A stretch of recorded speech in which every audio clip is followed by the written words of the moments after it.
Well, you really think that the world would help Venezuela in any manner? You think the opposition in Venezuela sees this as breach of their territorial integrity and sovereignty, given the fact that they just wanted to be rid of Maduro by hook or crook in any manner possible? Ambassador, you think that it's likely that maybe I can take that question to General Bakshi, sir. General Bakshi, sir, you think that there is a Trojan horse? There is somebody inside Venezuela who would have thought, okay, fine, let's wink and blink and let the Americans take away our president.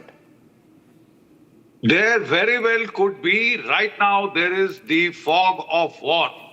It will take about a day or two for the situation to really crystallize. But the Americans do it all the time. When they were attacking Baghdad, when they were going in for for Saddam Hussein, we thought that the Iraqi Republican guards would put up a very strong fight because they were well armed, well trained, and they were quite motivated. But the CIA had paid huge bribes to the generals of the Republican Guard, Army Corps, and the divisions.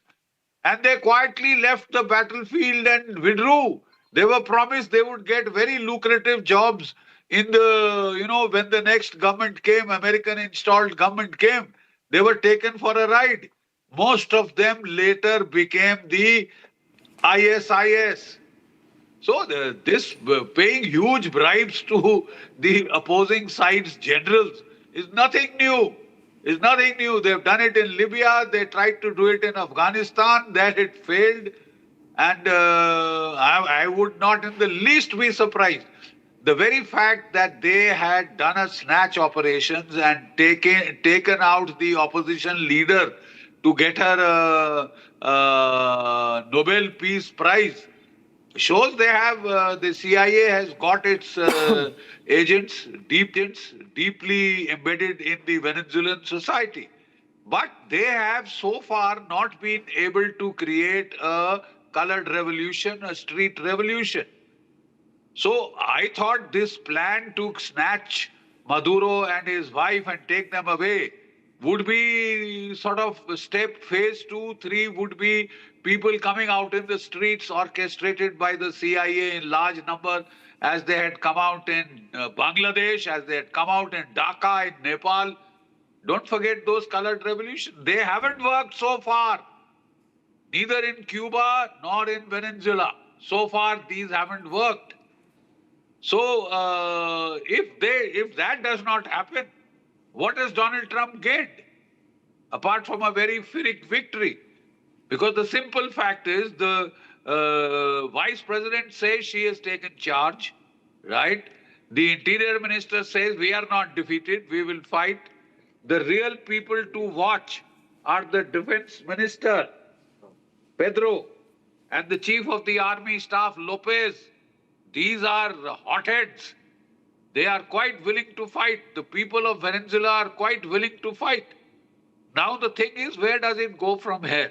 As I see it, the United States is instigating the Venezuelan armed forces to hit out at the US Naval Armada with their Kinzhals, with their Iskandars, which the Russians have supplied, or possibly even hit the continental United States. Once they do that, they will have justification to do major landings. The problem with major landings is, sir, you will have to pay a cost in blood. And when body bags start coming back to the United States, well, then I think it would mean trouble for Donald Trump in the upcoming midterm elections. So I'm not very sure if the United States is keen to have body bags. They always want to fight Russia till the last Ukrainian.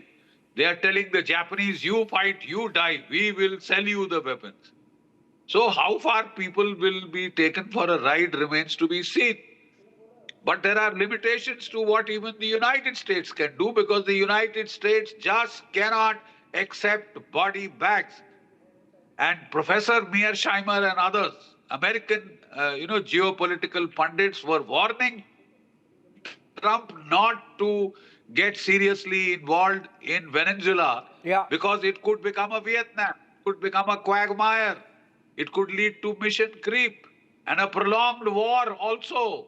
What is the impact of this action on the rest countries of South America? Are they to consider themselves as colonies and just roll over and play possum?